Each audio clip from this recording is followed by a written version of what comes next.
This is the Pan-African Bliss Show every Monday to Friday, 12 p.m. to 1 p.m.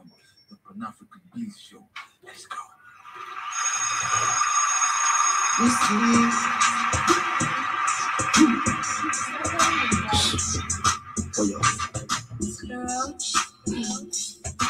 Big way, 5 days, 10 days. I don't do it for you, my charge. For you, my charge. You want it for me? No case. I know go talk. Scafe for you, my charge.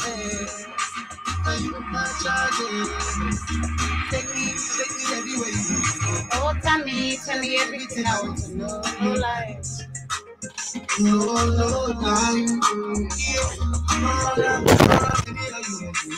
Check out, baby, you fire fast.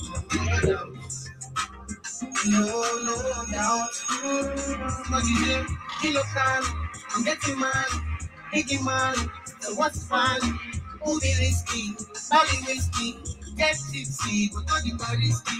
Kilo can, I'm getting man, biggie man. So what's fun? Who be risky? Body risky. Get tipsy, but not the body risky.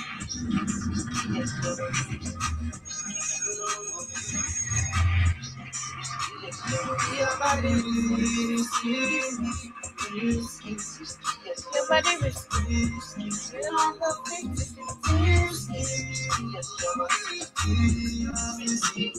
yeah, in a very long time, yeah.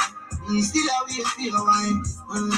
Body girl, but you clean and cute. Tell your nickel, them blow my mind. Maybe give your money anywhere, anytime. Tickle up your body, let me see your waistline. Yeah, know you need me and your body whiskey. I grade and whiskey do not. Just do the love, guess why? Just a peanut right, hairstyle. Me give you the world, baby. Me say you want to hold the fire. Can't blow your style. Ready to give you the ring, girl, child. No body, darling. No booty fire. Somebody say, kilo card. I'm getting mad, making mad. So what's the fun? Booty risky, body risky. Get tipsy, but body risky. Yes. Wagwan family, karibuni sana to yet another beautiful episode of the Pan-African Bliss right here on the Black Fire Network Media for the 21st century. My name is Joby. To the first-time listeners and viewers, I hope you guys can hear me loud and clear. Shout out to everyone on Facebook. Shout out to everyone on YouTube. To the first-time listeners, kindly consider subscribing, consider following us, and also consider clicking that like button. It doesn't cost you a dime. Free of charge. Just stretching your hand and your finger. That's all. But everybody, it's now 14 minutes past 1 p.m. right in the 254. It's a beautiful day. It was very, very, very cold in the morning. But I can say right now it's a little bit warmed up, you know. You can see even my dressing code. It's not really that of, coldness. You know, it's a little bit warm right now. But let me know as you tune in, how is the weather on your end? I believe it's quite so early for majority of you. But let me know, how is the weather on your end? Or rather, how do you feel like the weather is going to be? You know, is there possibility of sun, or is there possibility of it raining or snowing or storming? You know, let me know, because I remember at kids yesterday it was storming so bad.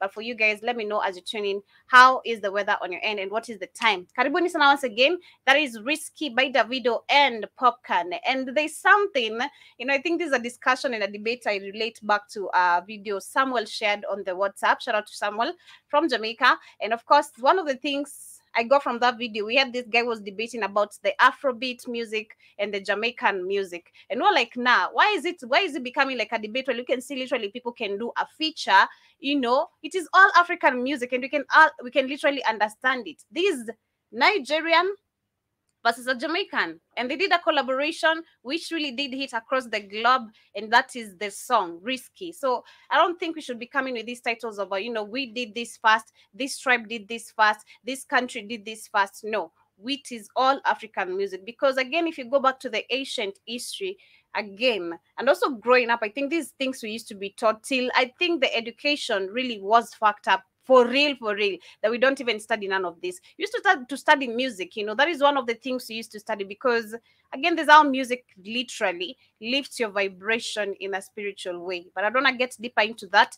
I believe that right now, if you speak about which we have learned so far, how they've changed the frequency. You know, there's how it used to be to how right now music is so messed up. Like literally, you can see there's a lot of difference to us growing, but sticking to the fact that it's all African music and we need to appreciate it. But karibuni sana for those who are tuning in. Let me know, how are you feeling today? Personally, I'm glad, I'm amazing, I'm literally feeling good. I can't really complain. It's a good day, a beautiful day, and I can't wait to literally give you what we shall be talking about. Our main focus shall be going to literally all of the African countries, and I know my topic speaks of Botswana and South Africa, and I think I should also be including Zambia inside it there, because that these are the major countries. Even in our own country, sometimes we do have electrical issues. We do have electricity issues, and this is something that I believe it's seriously we seriously need to talk about this. We shall be connecting all the dots to this and literally informing most of the African people and the youth especially, because if you speak of right now, the way the system is moving, the way things are moving, we are dependent on electricity much more than ever before. Everything is moving.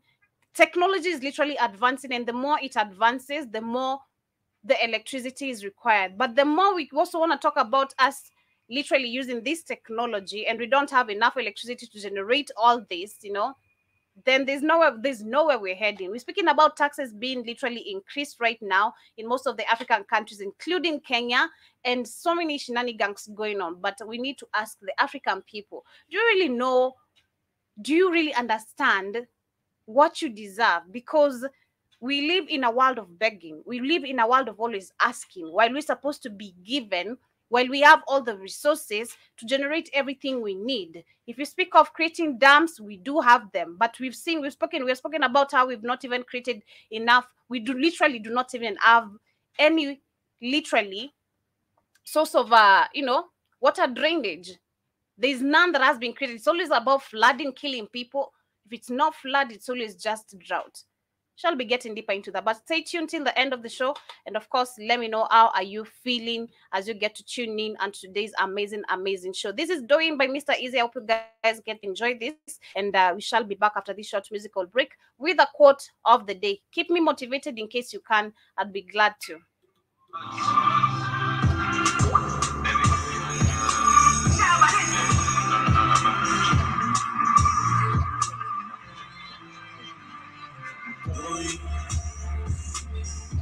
Your love behind me like baby bowling. Yeah, we supposed to link up, but you be dancing. Me, but if your love behind me like baby bowling. Oh baby, don't leave me lonely. Oh, darling, you say you love me, I say my story. Don't think I don't know you gotta show me. It's not the one you must be only.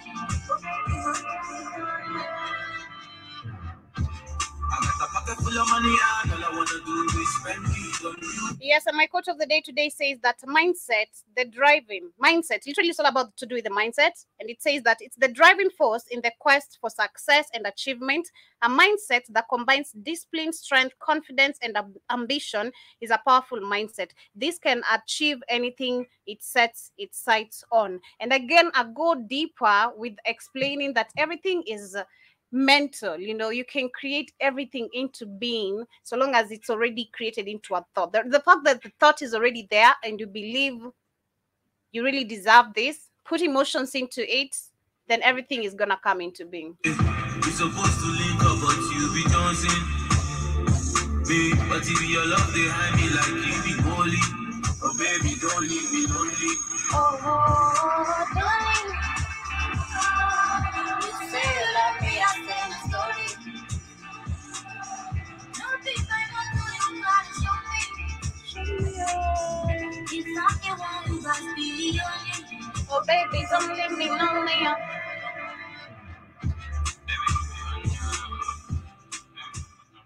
Yes, and welcome back to the Pan-African Bliss right here on the Black Hot Fan Network. Once again, to everyone who's just tuning in, kindly remember to click that like button. For those who are on Facebook, thank you so much for tuning in. Remember to smash that like button for those who are on YouTube as well.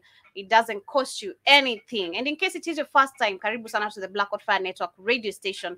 This is the #1 online international radio station. Literally, we got the studio right in the 254 Kenya. We got the studio also in Uganda. We also have a studio right in Florida, that is in the US. But let us know where are you streaming with us from, and of course, you know, shoot a shot, or rather give us your thoughts regarding what we shall be speaking about, and even follow us in our pages and check out what we are all about. But literally, it's a pro-Black media, and we are here to literally unite African people across the globe. But karibuni sana, and today's conversation, like I said, we shall be having an amazing interesting conversation. And this, I believe, it's Africans to blame. You know, enough. I always say enough sometimes with the government and everyone to blame. I mean, who are you? What is your role as a citizen in your country? What is your role literally in the African continent?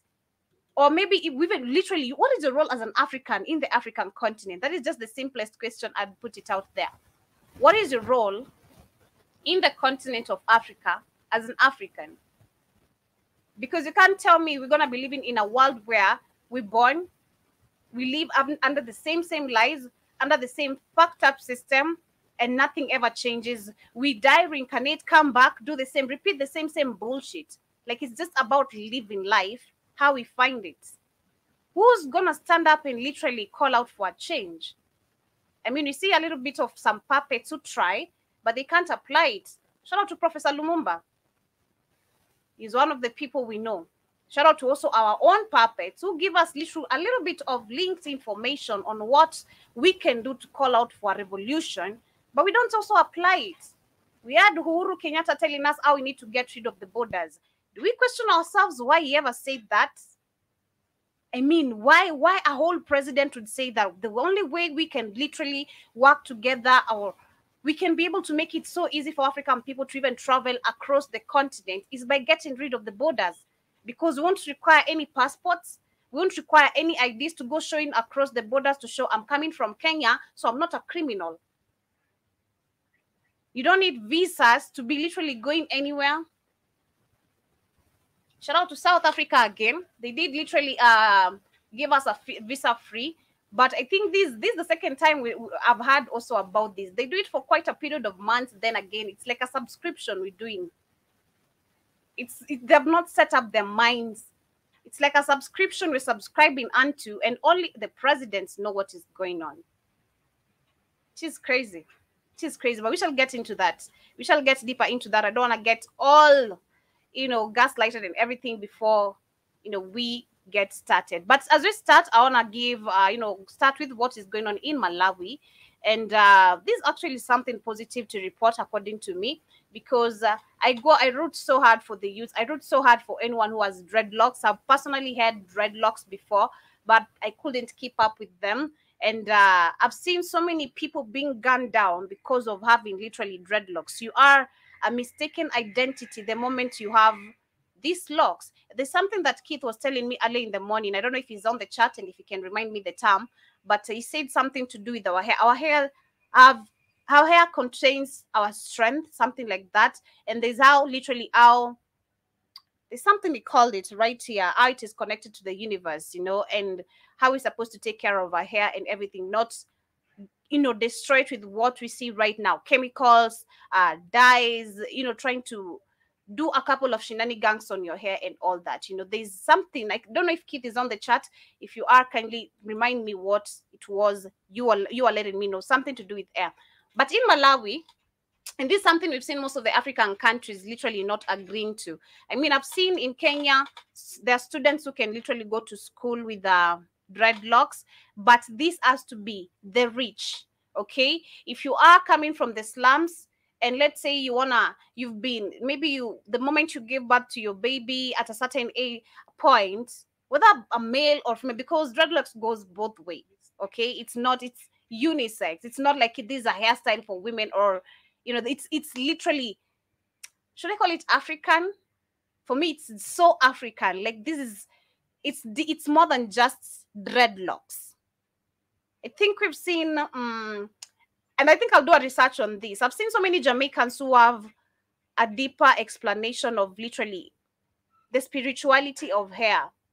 including the locks. And I'm gonna do the research on that. But that is something I used to see, and literally it is very, very powerful than we think. But yes, coming back to schools, I've seen schools in Kenya that have allowed some parents to literally allow their kids to have locks in schools. But like I said, this mostly it's from the rich. You won't find someone coming from Kibera, Madare, Dandora, any slum, or literally even midlife, trying to, they won't be able, because most of the schools do not allow. It's either you shave it, antenna, thank you so much, yes, antenna, yes, exactly. It's either you shave it, or it's either you stay at home. So in Malawi in 2010 and in 2016, we had 2 students who are literally not given, they were not admitted to school because of their dreadlocks, because they had locks.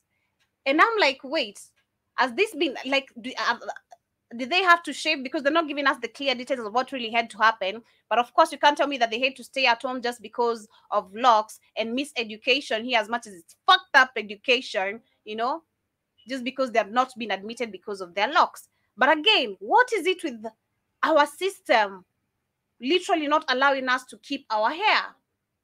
Why is it normalized? Literally, there are even schools which are very strict. You can't have your hair even as a girl or as a lady. You need to shave your hair. There are schools which have those rules, and I've gone to such a school literally. It was when you could get to grade, I think I'm gonna call it grade 8. That's how you guys call it, but class 8 for us here, when you're finishing literally almost finishing the primary school, the last class to finish to get into high school. I remember when I got into class 8, I was told I need to shave my hair because I need to focus. I'm like, what has my hair got to do with my brain focusing and me being bright in class or being dumb? My hair, the most illiterate thing I've ever had, it really pissed me off. It really, because it was so long, it really hurt me. It really crushed me. I was like, what? You mean I have to shave my hair just because I have to focus now with the last examination of my primary hood? Okay, fine. But we didn't come here for beauty. I mean, we came here to study. Why is my hair like such a distraction to you and you teaching me or my education? It never made sense. And this actually, I think this is another rule that needs to be, there are schools which have these stupid rules. And I believe it is so wrong. It is so wrong. This is the same society we're going to grow up where we're going to be told, you doing makeup is bad. You trying out different hairstyles is bad, as much as it's not wigs and everything. The African thing I'm talking about. But those people do not literally want to allow women to embrace their beauty, especially of their hair. Do you know, literally me growing up, the reason why I think personally, this actually gets deeper. The reason why I think we're given the admiration of wanting to have the hair of a white person is because of the same those rules, because you really want to be touching your hair, you want to play with your hair, you want to do a lot, but you are not allowed to. One, if you're living in the village, it's so hard for you to maintain your hair, so definitely you have to stay bald-headed. Is it bald-headed?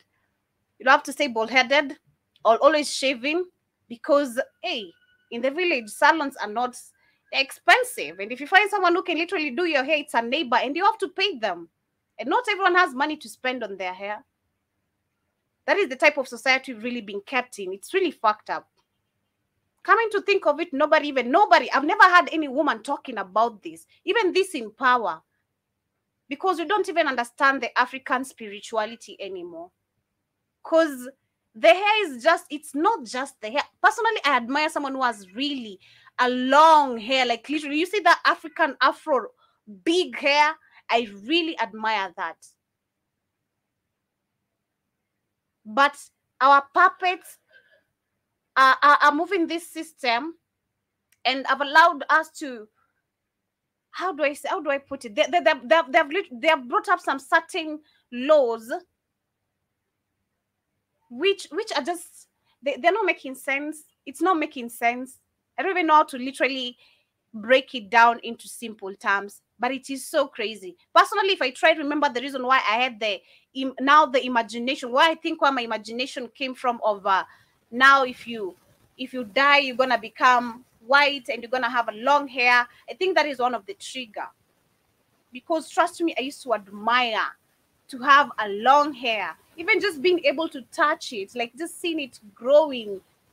It doesn't even matter the length. I just want to see like I have a big hair. I can paint it. It used to crush me that I couldn't do that for some period of time. For some period of time when I was in the village, because most of the schools do not allow that.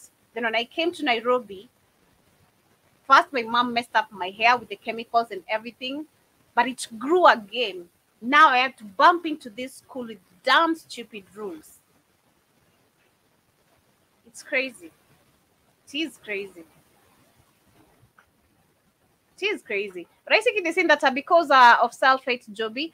Well, I think this is even more than self-hate. If you think of self-hate, if you talk about now the bleaching, yeah, the bleaching, the coloring and everything, that is fine. That is okay. That is pure self-hate that you have on yourself. You just don't like how you look and you want to be Nicki Minaj or you want to be something else. That is true. But there's now more than just self-hate, which is literally, I think, generated, which is programmed, you know? It is kind of programmed type of self-hate. You need to hate yourself because they're making it so hard for you to think literally yours is better. Now they want to give you the imagination of now the whites, it's way better than African. I don't know if you get me. It's more than now self-hate to where now self-hate is now being generated. Like it's being displayed. It's like there's now some certain rules you have to follow, which will make you hate yourself more because what they're denying you, which you're capable of having, which you're supposed to be having, which is very, because have you seen African women who have long hair? Talk of Burundis. Have you seen have you seen the Rwandese? These people have the most gorgeous. Have you seen the Tanzanians? Damn. Tanzanians have long hair. Even some Kenyans, but majority of you in Kenya, they're believed to be Kikuyus. I don't know why. Kikuyus tend to be having long hair. But again, I believe it is possible. The only thing is that most of the things we even use in our hair, like for the products we use in our hair, even washing our hair, they're damaging our skulls. They are damaging our skulls because trust me that sometimes, I don't know, I used to think maybe it's my saloonist or rather it's changing different saloonists, but I came to realize it's more than just a saloonist. There's how literally sometimes I can literally, my head would be so itchy, very itchy, till its blood is coming out. Like I'd scratch myself because you don't feel that satisfaction, but it's painful again. And you're like, why is there always that irritation? Like, why is there always that irritation? I'm not sharing anything. And it's, I mean, what's wrong? But if you come to think of it, these people have done so much damage than we think. Even the products, I even never came to think about it deep. Even the products we use. And that's why I say things like, as much as sometimes I don't use it really that much, rice water, avocados, somehow eggs, they're very good for your hair. You just like moisturize them with the egg, avocado, sometimes Coca-Cola. This does some magic, but Coca-Cola, it's fucked up. It's fucked up. But I'd advise rice water, avocado, and eggs. And rinse it very, very well. And you'll see some magic in your hair. That's simple. But I see Kitty also saying that, and it's called locks, not dreadlocks. Okay, they call I don't know why. I don't know why most of the people call them dreadlocks. So it's locks. However way, I think we understand the term. But I was saying that because the Europeans, Joby, made us hate our hair and called it bad. Exactly. Exactly. And it's deeper than that, because I mean, make me understand, why would we be having rules of us shaving our hair? I mean, whose rule is this? African women didn't used to shave their hair. If I'm to look at most of the ancient history, They embraced it, literally. You could find African women plaiting each other's hair. All types of different styles, which even right now, even most of us cannot even be able to bring them up. We used to color our hair by using soil, not what we have right now. Soil. And it's not just any soil. There's a certain type of soil. But right now, we're using some fucked up chemicals that are destroying us. And this is why actually, after destroying our own originality, now we're like, nah, I think them Zungu's hair now look better than mine, because you've already destroyed yours. Like you were trying to make it better by relaxing your hair. The chemicals, they're not good. They're not good. I really cannot put a relaxer on my hair. Never, ever again. Ever. My hair, I know the damage that I saw. I saw the damage. It's crazy. But you're saying that those rules came from the European, exactly. And you're saying exactly 100%. It's a system of the white supremacy, and it's not tribal, Joby. It's how you learn how to take care of your own hair. Exactly. But I'm just saying, I mean, I'm just saying, even growing up, I'm just saying, even it's so evident. Kikuyus, I don't know, Kikuyus have really gorgeous hair. That's for sure. Luos, nah. Luos, no. No. The Kalenjins, Kisses, I don't know, man. I don't know. It's nothing to do with tribe. I agree with you. But I'm just saying, like, you know, making it sarcastic with all that, you know. The Kikuyus do have great hair and all that. But yes, again, it's how you take care of your hair. You say that because the Europeans called it a dreadful look.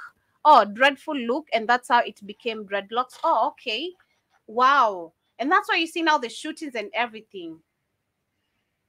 Dreadful. It's a dreadful look. Wow.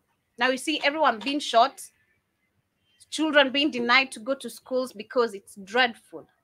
Crazy. But they're saying that a high court in Malawi has ordered education authorities to admit learners with dreadlocks in public schools across the country. And the court sitting in the eastern city of Zomba was ruling on a petition brought by the Rastafarians, children who were refused admission to public schools. That was in 2016 and 2010. And the two learners have, however, been attending school after they obtained a court injunction. So they have been attending school after they obtained a court injunction. And talks between the Rastafarian community in Malawi and the country's attorney general to settle the matter have failed, resulting in a prolonged legal suit, whose determination was made on Monday. Judge Zionon Ntaba ruled that barring children with dreadlocks from attending school was a breach of their right to education. Exactly, and the Ministry of Education should issue a statement to allow all children of the Rastafarians community with dreads, with locks, let me call them locks, to be allowed in class. And the circular should be done by 30th June. Of course, it is going to take, they always take long to rule such kind of things. But I'm glad still they have literally been listened, because I don't see why my hair should deny me right to education. It doesn't make any sense at all. It doesn't make any sense. It doesn't make sense. And I'd want to meet my previous primary teacher and ask them, what the damn stupid thing were you telling me? I mean, how is your education? How has your education literally helped me in this life, apart from knowing English? And the little of the missionaries that all the lies, you taught us lies, literally. But I understand you didn't know you are teaching lies. I do understand that. But it's crazy telling people that, you know, your hair is going to be a distraction to class. It sounds so stupid, so childish, so backwards, so villageish. I don't know how to call it. It's so ghetto, so stupid. But moving on,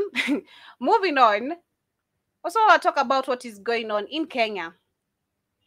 And this is actually about a situation we spoke about yesterday. And shout out to Joe Mosquito. He said he's literally pissed off with this pastors, stories and everything.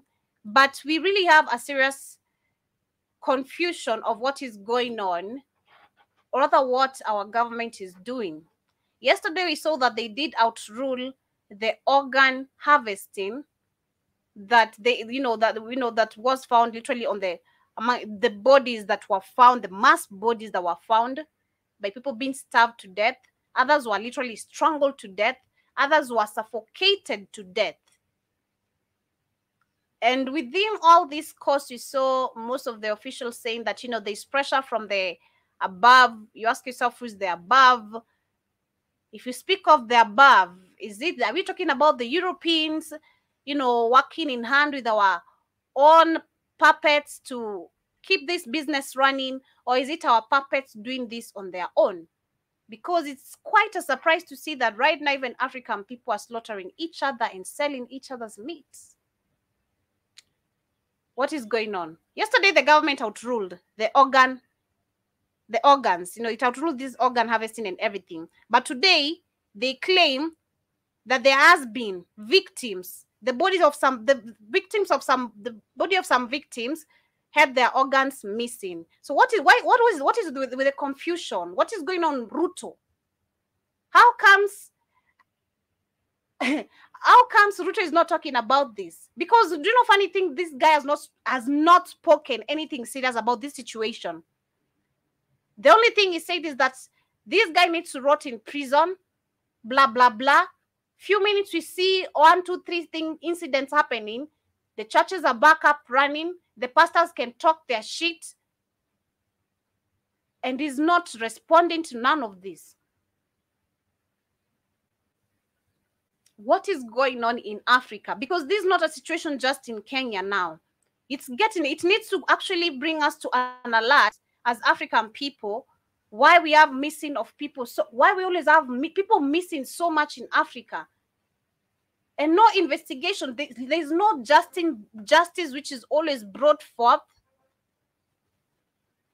Nobody gets to revisit these situations. If you try to talk about it, like we said yesterday, there's no freedom of speech in Africa. But till when?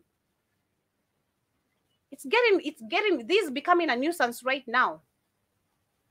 This is becoming a nuisance. Today you take it like a joke. Tomorrow it's someone you're really very close to you. People just disappear. And I gave perfect example with my cousin. God knows what really happened to that young lady. I swear God, I don't know where, nobody knows where she went. We did all the research. We did everything we could. There's no traces of this cousin of mine. But how many more? And then we keep on ignoring shit. Someone just goes missing. You go report to the police officers, or you have to pay them. Then there's something that you have to pay them for them to do investigations for you. Corruption all the way. Bribing all the way. Why isn't our government responding about this? Because they're the ones responsible. And I'm telling you, it's not just in Kenya. In Sudan right now, with all those people being killed on that war, God knows what is going on. In Nigeria, we have kidnappings on and off.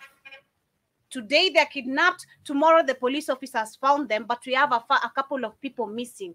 Where are the rest? I mean, why couldn't you rescue all of the people? What is going on? And Africans are too, it's the ignorance for me. The African ignorance is so bad. It is so bad. You imagine people demonstrating for this stupid person who killed multiple of people, and they're believing that those bodies are in heaven. Can you imagine? And they're still going to church, and they're demanding for the release of these people. What type of ignorance do we have? And I actually shout out to the white man. At this point, bro, we're too ignorant. We're too stupid. Africans are too stupid. This is why you're taking advantage of. And this is why literally the white people have the audacity to say, hey, yo, do you know this is my country? You never existed here. Because in real sense, you look like you don't exist here. Shit is happening. You act so ignorant, like you can't see anything. How is that? 100 bodies being found, organs missing, and then it's another normal day. People, let's move on. Let's wait on Jesus. Let's keep on fasting and praying. For sure, you act like you're not here. And this is what the white man is telling us. Because a lot of things, a lot of bullshit they're doing right here, but we don't see that. We don't see this. We see them responding through the media. They're like, oh, we're worried about the Shakahola story. Trust me, the next minute you're going to see the US government now saying, oh, we're now worried about this situation going on in Kenya, and this has to come to the end. This has to be investigated, and we need to come to a conclusion. Why? Who are you? African problems, African solution for African problems. Why do you need the white man? Oh, because these are business, a multi-billion-dollar business. Killing people. And this is so sad. It's literally on the continent right now. And they're taking our ignorance for an advantage. These people, we're paving the way for these people so easily. This has nothing to do with politics. This has nothing to do with religion at this point. This is ignorance. We're too ignorant. And I think Africans are choosing to be ignorant. You choose to ignore situations that you clearly see. What if tomorrow, why don't you think, what if tomorrow it's me? What if tomorrow it's my baby? What if tomorrow it's my husband? I mean, don't you have people you love? Don't you question? Aren't you curious? I wonder why some Africans are never, I don't know. Personally, I live with curiosity. But I see most of the people don't want to live with curiosity. Something happens, it's just okay. The media said it's fine. Okay, it's fine. Come on, it's fine. Ruto said he's going to deal with this person perpendicularly. Are you sure? Are you sure? Because at this point, we're dealing with people, mind you, we're dealing with people who have committed, I'd call it a genocide in 2007 and even more. And they're still attempting to do it. They're still doing it. We won't say how, but they're still doing it. We're talking about foods right now. We're talking about children being injected with you don't know what. At this point, I can't even trust any hospital where I go. I don't need no needles in my body. If you're not taking my blood out to do any tests, bro, man, I'm just no. It's so real in our faces right now. And they're going to use our ignorance to get rid of us. So that we wake up too quickly or we keep on sleeping.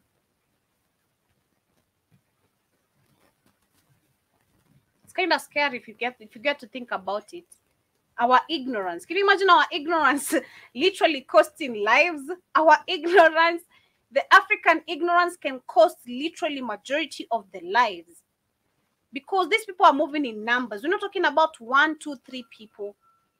We still have a lot, hundreds, millions. I literally say millions of people who are still sleeping, who have no clue of what is going on. And maybe I'd be part of it. I'm not going to lie. If I were never, ever to keep on digging with the curiosity, if I was to be told Jesus this and then I say Keith bye, I'd be among them. Of course, I'd not have gotten the you know what. I was too woke about that. Still questioned religion. But I'd not be literally aware of what is to come, what has happened, what was the purpose of the pandemic, what was the purpose of everything. No clue. Because trust me, we're about to talk about electricity. We're talking about technology. As the world advances with technology, we need electricity. But most of the African people, life has been made so tough. You can't access no internet, no electricity. You have to live with candles, and God knows even with what.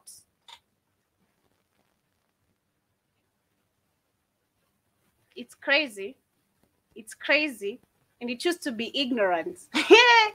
You choose to be ignorant. And that's the folk ignorance. Those are the same African parents or the same African people are like, nah, you know me, I want my child to study. They're going to go to Europe. They're going to become this Europe.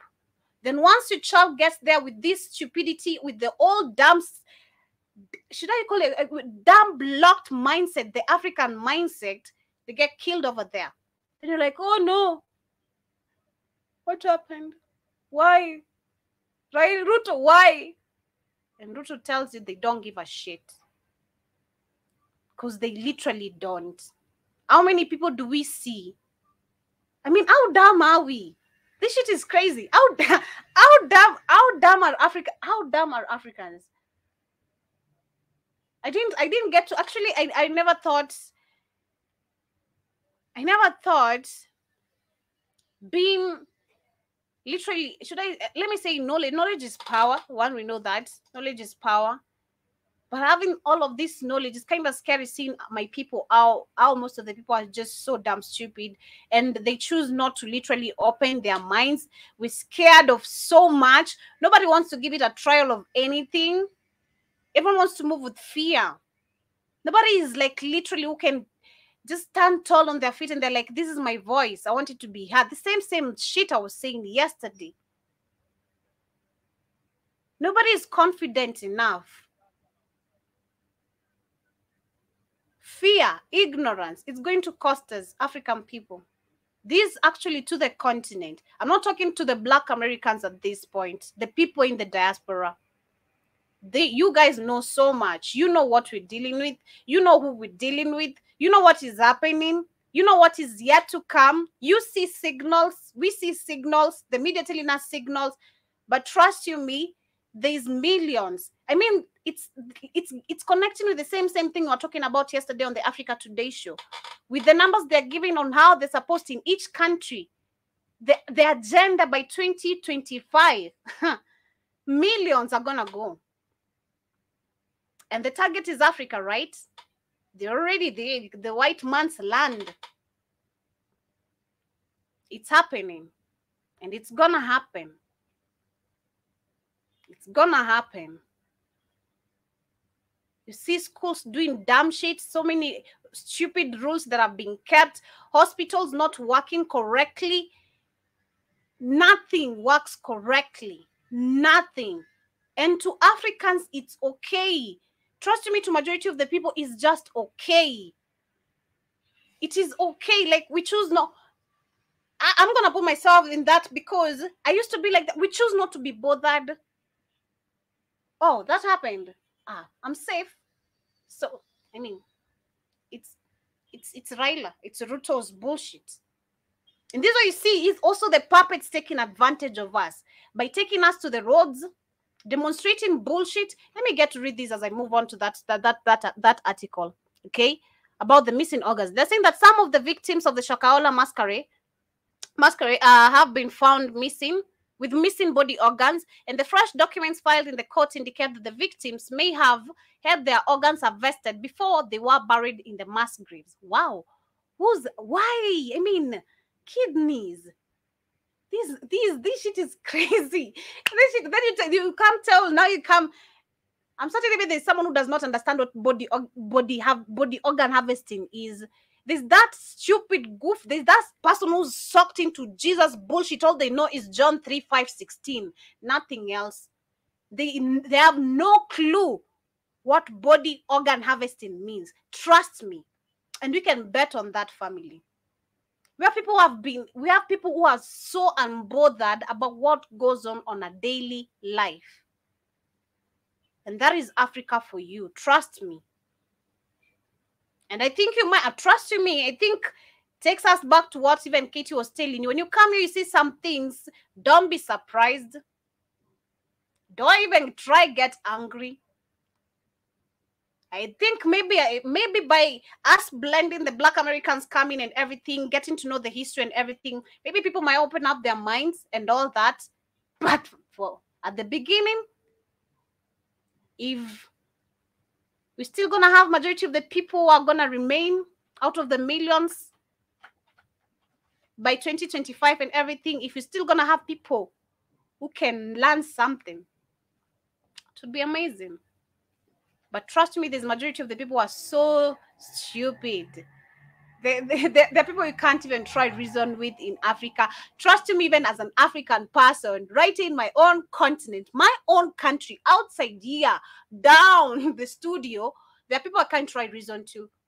The people are gonna try explain or try tell them something. They're so unbothered. They are so unbothered. Very unbothered. And that is scary. Well, we're hoping majority of the people are going to wake up. We're going to have majority of them also being wiped out. Slowly, like that. Because, I mean, at this point, what, how can I even try?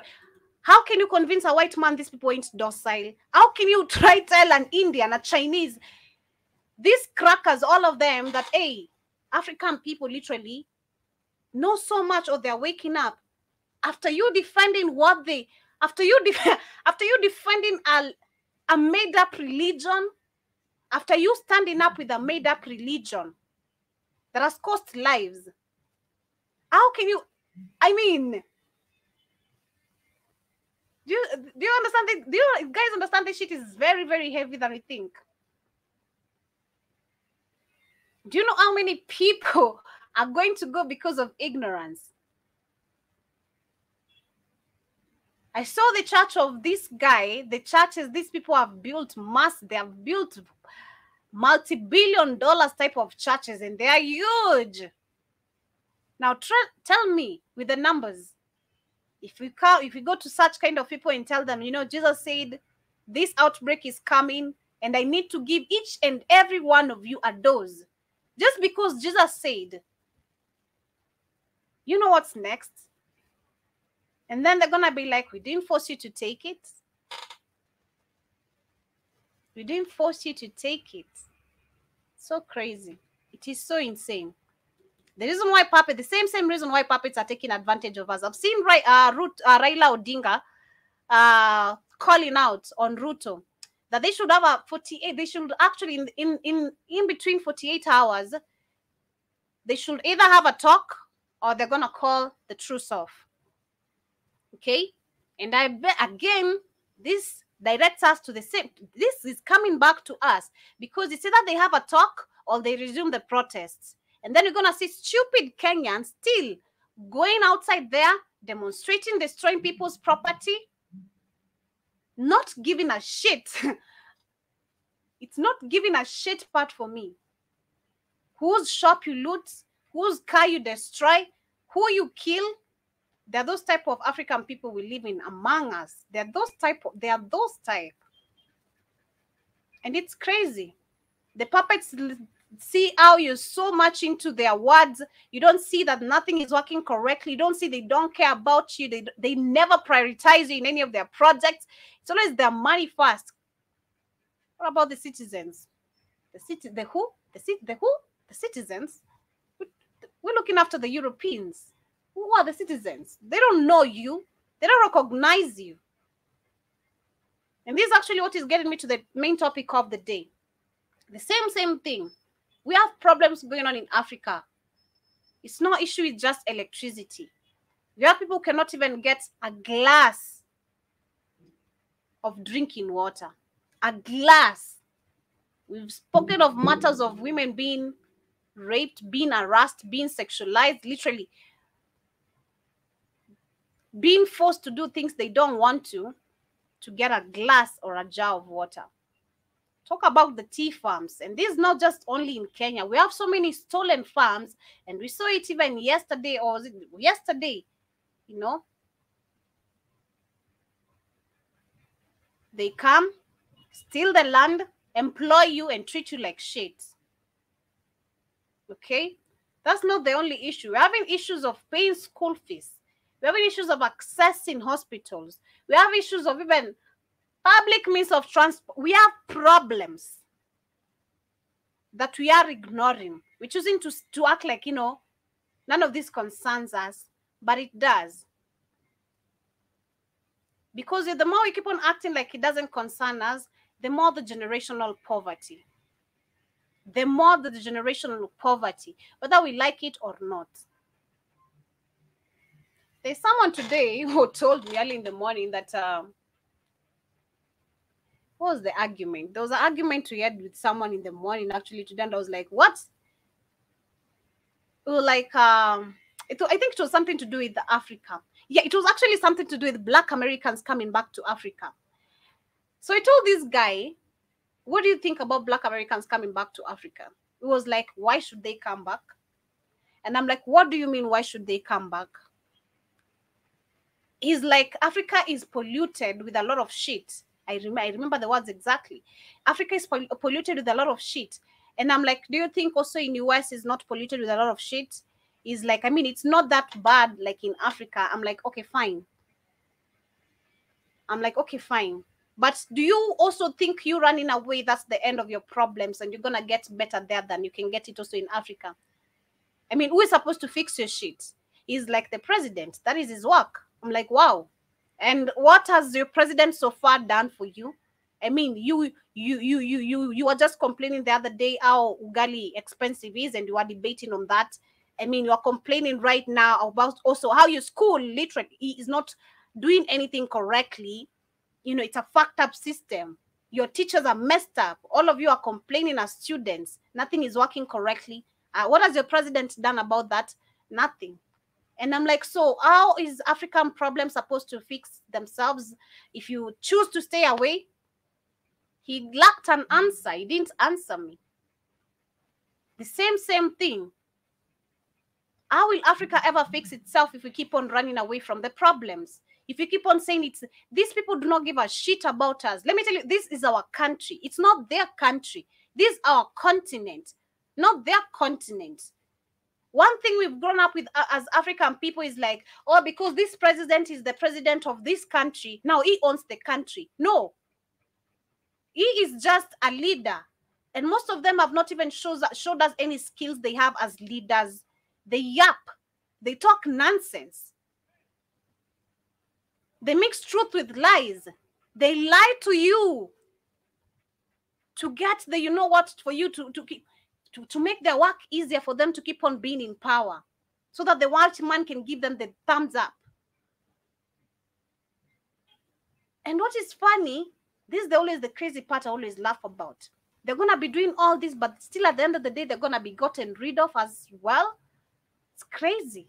It's kind of crazy. You do a dirty job, you being a dirty person, you literally turned your neck on your people, you didn't want to look at your people anymore. You saw the white people could give you better, and they are better. But now once they're done with you, they wipe you out. Kind of crazy and amazing. That shit makes me happy somehow. It makes me happy. But my main question is, who is supposed to fix Africa? Who is supposed to fix Africa? And this has to start with us. I don't know. Again, I'm going back to the numbers. I don't know how many number of people are going to wake up and how many are going to be remaining dumb. But I hope majority wake up and the dumbest go, so that they can come back. Because where things are heading, it's kind of crazy. If you mean the technology of these guys and everything they've planned, it's 100 years ahead of us. 100 years ahead. What's more? With so far what they've done, what's more? And then you still see African behaving the way they're behaving, being tribal. Nobody realizes that the borders are a limitation of us traveling. Nobody realizes that literally we have so much right here, but things are expensive for nothing. I see even right now people in the village struggling so hard to put food on their table. I'm like, ow, bro, you have farm, but no, even the GMO fertilizers really got they have already so far spread also in the villages. They're taking over everything and they're destroying everything ours, thinking that they're really, this is the better way we're taking. Right now, we have farms, lands destroyed because of the decisions we had to make, listening to this fucked up government system, because again, everything the government says is okay, while it's not. It's kind of crazy. As we get into the topic of the day, this is about South Africa and Botswana. And of course, like I said, the rest of the African countries, I bet, we're also facing the same bullshit. And it's just not electricity. It's more than electricity. And I've given a couple of examples down. So in South Africa, they're saying that the South African government says it will launch an urgent appeal against a court ruling that hospitals, schools, and police stations be exempt from power cuts, or that they are provided with alternative source of energy like generators. And I'm like, pause it. Are you sure we can even afford generators? Are you sure? I mean, South Africa is a little bit, yes, advanced, it's a little bit developed and everything, but how many Africans can afford, leave alone even generators? How many of them even have that electricity? South Africans, not the white people in South Africa. South Africans themselves. How many? How many of them have electricity? Because I'm certain majority of them, the white people are living lavish. But the white man is at the bottom, the black man is at the bottom. The white people have access of everything. And this is literally all African countries. Sometimes electricity could disappear most of the places, but in Karen, electricity could not disappear. Trust you me. Karen is full of white people. And it's not just there. Even the rich, literally. They have their estates provided with generators and all that, but the people living in slums, you can sit in the dark for all they care. So you tell me, an African person barely has electricity in their own house, even without them coming on and off, they barely have it. Now, how can they even provide generators? It's more than even food, even renting a house. It's crazy. This is crazy. And then you still want to sit there and say, this is none of my problem as an African person. This political bullshit. Go on. The decision was taken to avoid undue risk, and the national grid, to the national grid at a time when the government was trying to end load shedding. And the Minister of Public Enterprises, Pavin, said that in a statement, gave this statement actually yesterday. They said that the South Africa has been hit with power cuts lasting up to 10 hours. Can you imagine 10 hours without electricity? It sucks. And then, like I was saying, most of the people right now, they are dwelling on internet and electricity. No electricity, no internet. So how are you supposed to literally, if you're working online, are you supposed to make your income while literally everyone is making you hold on to everything according to their schedule or according to them being corrupt? I have to hold my money because there's no electricity. But what if it's a client? You think the client is going to understand if they're not coming from South Africa? That is how you lose the business. And also, not literally, not everyone wants to understand that. It's crazy. It is crazy. So they're saying that the South Africa has been hit with power cuts lasting 10 hours and seriously disrupting a day-to-day lives of people, having a damaging effect of public service and businesses. And following the legal action brought by the trade unions and opposition parties, a high court ordered the government last week to take all reasonable steps within 60 days to ensure the hospitals, schools, and police stations are not affected by power cuts. Why just schools, hospitals, and police stations? One, you need police stations to keep on literally arresting black people and keep on making them feel like shit in their own country. That video disgusted me. You imagine your police stations. So you can keep on locking up more black people in prison and making it look like black people are always the problem, while we have a whole white supremacy running and ruling the world. Schools. How do you expect students to study without lights? Of course, you don't want them being affected, but why just hospitals, schools, and police stations? Why not the whole country? Why specific parts? Are you sure Ramaphosa will lack electricity if you ensure hospitals, schools, and police stations are not affected by power cuts? Are you sure Ramaphosa is going to be in the dark just because he has to save hospitals, schools, and police stations? I want to know that. Are you sure Ramaphosa cannot afford a generator? Literally, this guy, I wonder if these people even ever see what do they even know what is the dark? Do they know what it is being sitting at the dark? No, they don't, because they control the whole bullshit. They are the puppets of the whole bullshit of everything not working correctly. Such a shame. Such a shame. It is such a shame. But in Botswana also, there's blackouts. In the sense that Botswana was hit by a national-wide electricity blackout shortly after midnight, following the same shit, following a grid disturbance. And Botswana Power Corporation said it was investigating the cause of the grid disturbance, and it led to an outrage at 2 power plants and a transmission power line that connects the country to the neighboring country, South Africa. And we are currently relating both our power generational plants, that is what they said, and they are expecting them to be back. The same bullshit. If today I lack electricity, we're gonna hear also we're also having a grid disturbance. The same nonsense, same words, always being used all over and over and over again. Now back to the citizens. Who owns the country? It's high time we decide. Is it the puppets?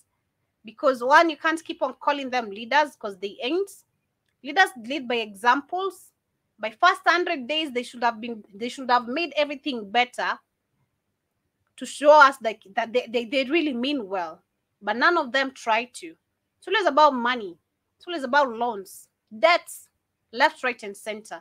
Lands being stolen, being given away, left, right, and center. It's another normal day in Africa for Africans to wake up to the same nonsense and want to live along with that. And then we say we want to fight poverty. How do you fight poverty sitting in the dark? How do you fight poverty having a fucked up education? How do you fight poverty while literally not everyone can access hospitals? You have to be bribing to get some medications. How do you fight poverty if your own police officer does not understand his own service? How do you fight poverty if we're living in an inequality? Is it inequality? We're not equal. How do we fight poverty if we don't understand who we are and what we want? That is my question as I wind up. But I see Kitty saying that damn Joby, they stole their organs. Somebody made millions out of it. Exactly, that is what they did. And just saying that not a leader, they're your employees. Exactly. And you're saying that black people can't afford that, Joby. They can't. They can't afford the generators. Exactly. And these leaders, exactly, they are our employees. We are the employers. But they always want to act different. They know, but they act different. They're the big boss. They're the big fishes, you know. Well, we're the big fish who do not even know we're the big fish. That's the thing, you know, with the African. We don't know. We belittle ourselves. Most of the people want to belittle themselves and like, nah, I can't be this. Oh, me. Oh, you know, me. Me. Someone else grabs the chance and shows you what they can do. And that is the white man. And your own puppet too. But as I wind up, family, I hope Africans can really realize what we're surrounded with by a lot we need to deal with. We're talking about body organs. It's deeper than just body organs. You need to question a lot. And by that, I'm asking, can you imagine how many numbers of people are going to be dealt with? By 2025, with this same type of mentality African people want to stick by. Just asking. But But I see Kitty saying that exactly, Joby. How do you fight? Exactly. You can't do that. You can't do by just sitting and waiting on Ruto, Raila, Ramaphosa, Julius Malema, Museveni. Museveni. You'd be joking. Museveni. Man. You're just waiting. Like Banange. Just give me. Keep on begging. Keep on begging. The moment, like it says, power respects power. Okay? Being weak is not gonna give you. Being weak, you choosing to be ignorant is not gonna bring food to your table. So that you fight for it or cry for it. And that's my final words. But much love, family. Thank you so much for tuning in. I hope you guys have enjoyed the show of today. And asante sana Keith for tuning in. And to the rest of the silent listeners, kindly click that like button. And for those who shall be catching this on a replay, give us your thoughts regarding what I've been talking about today. We've covered the story of South Africa, Botswana, covered the story of also body organs, which actually I've gone deep a little bit on that because it's actually crazy if you come to think about our ignorance, what is going to cost us. It's kind of crazy. And also the Malawi outruling, them literally allowing children to go to school with locks, which I feel like it is amazing. And you need to get rid of some of these nonsensical laws that have been left here by European people. But my question again is, how can you do that by not even seeking knowledge of who you are, what you're capable of? You want to keep on yourself? I can't. You want to keep on looking at the white people like they are your saviors and everything. But for me, I choose to use the power I have very well and apply it accordingly. Much love. See you guys on the Rhythm Scoop Show later on. But remember to catch up with Katie next. She's coming with the African Diary. And of course, give your thoughts on what she shall be talking about. Much love. Thank you, Keith, so much for tuning in and for giving us this amazing platform. See you guys by then. From me to you, nawapenda. Hi, baby.